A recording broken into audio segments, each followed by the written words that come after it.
जी हाँ दोस्तों, आपने थंबनेल पर जो कुछ भी देखा वो बिल्कुल वास्तविकता है। दरअसल कुछ ही समय पहले की बात है, हम लोगों ने देखा कि जब भी भारत कोई मिसाइल परीक्षण करता है तो उसी दिन चाइना के स्पाई शिप हिंद महासागर में एंट्री कर जाते हैं और ये भारत द्वारा की जा रही मिसाइल टेस्ट की जासूसी करने के इरादे से अंदर घुसते हैं। अभी परेशानी यहाँ पर दोस्तों ये है कि भारत अपनी सबसे ज्यादा महत्वपूर्ण मिसाइलों के परीक्षण कर रहा है, जो कि स्पेशली हमने चाइना को ही ध्यान में रखकर बनाई गई है।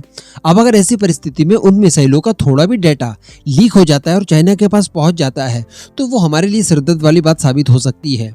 वैसे कितनी भी जासूसी कर ली जाए, मिसाइल की बेसिक टेक्नोलॉजी वगैरह हासिल नहीं की जा सकती और ना ही इससे ये अंदाजा लगाया जा सकता है कि किस तरह से इस मिसाइल को काउंटर कर सकते हैं। लेकिन जो मिसाइलों की एक्चुअल रेंज है, उसकी जो ट्रेजेक्टरी है, इस तरह की कई सारी चीजें उसमें पता की जा सकती है। अगर MIRV टेक्निक का इस्तेमाल हम लोग सीक्रेटली कर रहे हैं, उसके परीक्षण कर रहे हैं, तो इन सारी चीजों की जानकारी भी इस स्पाईशिप के जरिए बड़ी आसानी से लगाई जा सकती है। तो कहने का मतलब जासूसी करने से बहुत ज्यादा तो नहीं, लेकिन हाँ काफी हद तक नुकसान तो हमारा हो सकता है। इस वजह से हम लोगों ने देखा कि जो पिछले महीने 9 से 10 नवंबर के बीच में मिसाइल टेस्ट होने जा रही थी, उस मिसाइल का टेस्ट हमने टाल दिया।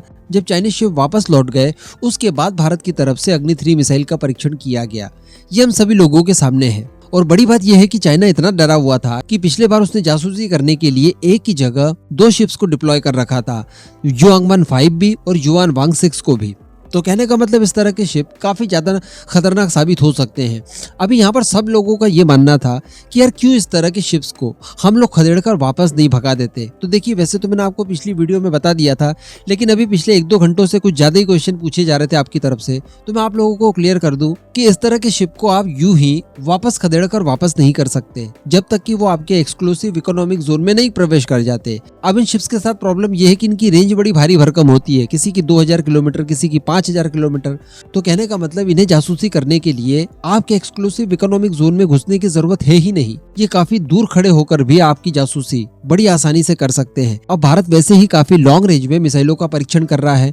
हम लोग नोट ऑफ वार्निंग में भी देख पा रहे हैं, आप इस समय स्क्रीन पर देखिए, हमारे जो मिसाइल टेस्ट है वो वैसे भी श्रीलंका को भी क्रॉस करके आगे तक जा रहे हैं। तो कहने का मतलब बड़ी आसानी से इनकी जासूसी तो की जा सकती है। और वैसे भी चाइना ने कई सारे नेवल बेस वगैरह यहाँ पर खरीद रखे हैं। अगर बात की जाए श्रीलंका की तो वहां पर हम्बनटोटा नाम का नेवल बेस खरीद रखा है। तो कहने का मतलब उसके पास इतना अधिकार है कि वो यहाँ पर आकर खड़ा हो सकता है। अब इतनी देर से मैं बड़बड़ इसलिए कर रहा हूँ क्योंकि हम सभी जानते हैं कि एक और मिसाइल का परीक्षण किया जाने वाला है और बताया जा रहा है कि ये भारत के इतिहास का आज तक का सबसे बड़ा टेस्ट होने वाला है। क्योंकि जो हमारे पास इंटरकॉन्टिनेंटल बैलिस्टिक मिसाइल है यानी अग्नि 5, उसकी रेंज भी 5000 किलोमीटर है, लेकिन हमने जो नोट ऑफ वार्निंग जारी करवाई है वो 5400 किलोमीटर की है, 5400 किलोमीटर। तो अल्टीमेटली हम लोग इतनी बड़ी मिसाइल का परीक्षण करने जा रहे हैं जो आज तक हमारे पास उपलब्ध नहीं थी। ये पहला ऐसा मेगा परीक्षण किया जाने वाला था।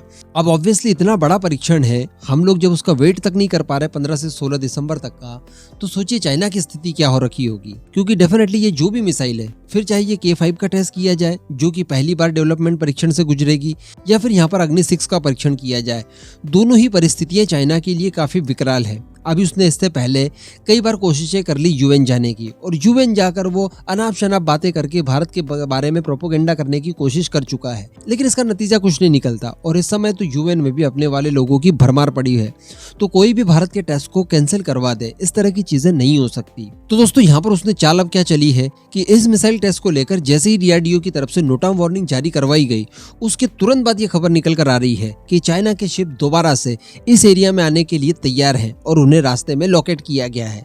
जी हाँ, पिछली बार की तरह चाइना ने इस बार भी अपने जासूसी जहाजों को फिर से भेज दिया है इस रीजन में, ताकि भारत के अपकमिंग मिसाइल के टेस्ट का पूरी तरह से जासूसी की जाए, उसका जितना भी डेटा ये लोग कैप्चर कर सकते हैं उतना किया जाए। इस मकसद से दोबारा चाइना ने अपने स्पाई शिप्स को भेज दिया है। बहुत ही जल्द इसको लेकर और भी बड़ी खबरें निकल कर आएगी, इनके लोकेशन भी पता चल जाएंगे कि ये इस वक्त किस जगह डॉक किए गए हैं या ये भ्रमण पर हैं, XYZ जो भी कुछ हो, लेकिन अल्टीमेटली ये पहुंचने वाले हैं भारत के मिसाइल परीक्षण के एकदम नजदीक। तो दोस्तों अब आप यहाँ पर जानना चाहेंगे कि इसका आखिरकार फिर इलाज क्या है, ऐसा क्या परमानेंट इलाज इनका किया जाए जिससे कि ये दोबारा लौट कर वापस ना आए, इस तरह की हिमाकत चाइना दोबारा कभी नहीं करे। तो दोस्तों इसके पीछे कुल 3 रास्ते दिखाई देते हैं। एक रास्ता तो ये है कि आपके पास भी INS ध्रुवा है, हमने पिछले वीडियो में भी इसको लेकर बातचीत की थी। जहां पर भी चाइना मिसाइल टेस्ट वगैरह करता है, जहां पर भी एक्सरसाइज वगैरह करता है, भारत ने बिना सोचे समझे उस इलाके में इसे डिप्लॉय कर देना चाहिए। जिस तरह की पाबंदियां हमारे साथ है, ठीक इसी तरह की पाबंदियां चाइना के पास भी होंगी। वो भी हमारे शिप को इस तरह से धकेल नहीं सकता, खदेड़ नहीं सकता, ना ही शट डाउन कर सकता है। तो एक रास्ता ये है, INS ध्रुव का इस्तेमाल किया जाए, इस तरह के कुछ और शिप भी बनाए जाए ताकि एक शिप हम जहां चाहे वहां हमारे स्ट्रेटेजी के हिसाब से डिप्लॉय कर सके। दूसरा इस तरह से परेशान करने के इस्तेमाल में लिया जा सकता है। दूसरा इसका समाधान है काली 5000। जी हाँ, वही काली 5000 जिसको लेकर कई सारी चर्चाएं चलती रहती, कई सारे मिथक हैं, कई सारी वास्तविकताएं हैं। तो उस काली 5000 का इस्तेमाल करने का इससे अच्छा सही समय नहीं हो सकता। अगर हमारे पास इस तरह का कोई सीक्रेट वेपन है तो डेफिनेटली उसके प्रहार से चाइना के शिप्स को बर्बाद किया जा सकता है और पता भी नहीं चलेगा, चाइना क्लेम भी नहीं कर पाएगा। तो अगर इस तरह का कोई हमारे पास हथियार है तो डेफिनेटली उसका इस्तेमाल करना चाहिए। तीसरा रास्ता डिप्लोमेसी से जाता है।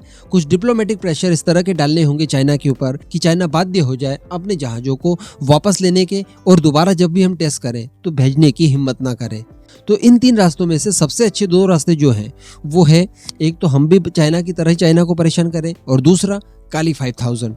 डिप्लोमेसी चाइना के ऊपर इतनी ज्यादा कारगर हमारी साबित नहीं हो सकती। वो छोटा मोटा देश नहीं है कि उसे डरा धमका कर हम लोग वापस भागने के लिए मजबूर कर दें। इन 2 रास्तों के अलावा तीसरा कोई रास्ता मुझे तो नहीं लगता कि हो सकता है। बाकी इस पूरे मुद्दे पर दोस्तों आपका क्या मानना है, नीचे कमेंट करके जरूर बताइएगा।